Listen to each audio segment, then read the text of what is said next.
I remember how it started in the 60s. I was talking to some friends about the war,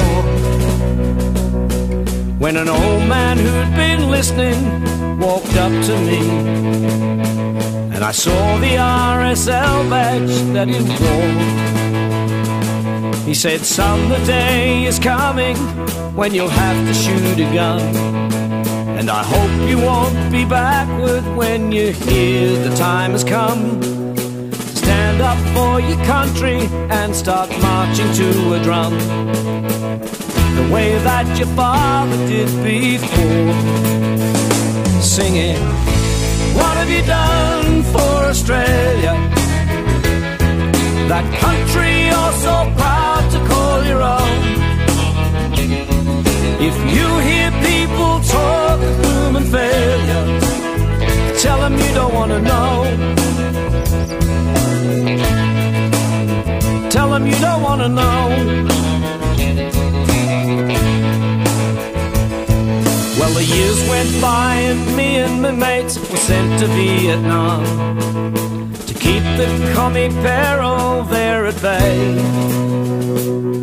But the locals didn't welcome us with smiles or open arms, and we couldn't understand the things they'd say.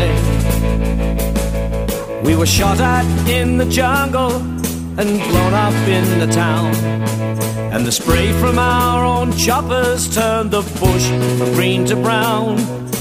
Many young Australians lost their lives on foreign ground, the way that their fathers did before. Singing, "What have you done for Australia, that country you're so proud to call your own?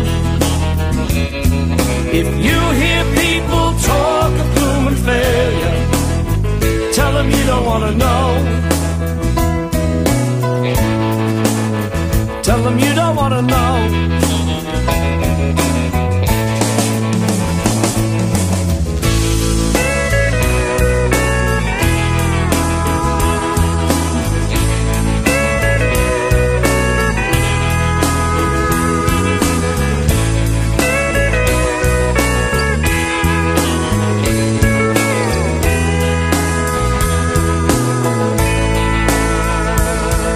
They flew us into Sydney in the middle of the night, and we marched through empty city streets in that fog dawn's early light. And ever since then they've done their best to keep us out of sight, and no one gives a damn about that war. So I'm living in a rented house and my hair once black is grey. Hard to keep a wife and kids on the soldiers' pension pay. The only time it seems worthwhile is when we march on Anzac Day, the way that our fathers did before. Singing, "What have you done for Australia,